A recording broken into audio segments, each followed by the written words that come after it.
சம்பளத்தை வாங்கி 5ஆம் தேதி ஊருக்கு பணம் அனுப்பின கையோட டெலிபோன் வரும்.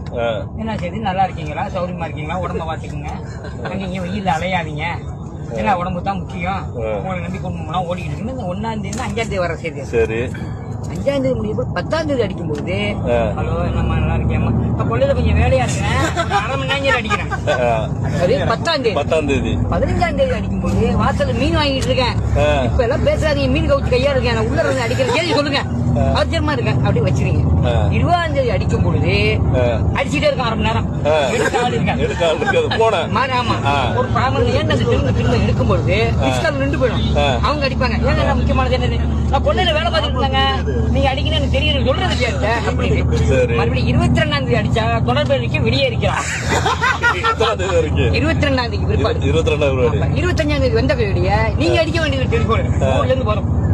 காலை சாயங்காலம் மதியானம் நைட்டு 1 மணிக்கு என்ன செய்றீங்க, நல்லா இருக்கீங்களா, சம்பளம் முதலாளி கொடுக்காரு, சம்பளம் கொடுத்தாரா கொடுக்கலையா, இந்த பேச்சு ஓடும் 1/30ஆம் தேதி வரைக்கும். உங்களுக்கு பைத்தியம் முடிஞ்ச மாதிரி இருந்துச்சு.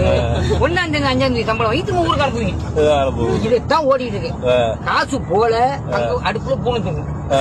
இதான் ஒரு யோசனை பண்ணுங்க. நகை அடமானம் வச்சிருக்கிறேன், அந்த கடை இருக்கு, இந்த கடை இருக்கு, இதை அடைக்கிறது கடை 2 வருஷம் முடிஞ்சு போகும். லைஃப் கால் இதான் கோயித்து வாழ்க்கை.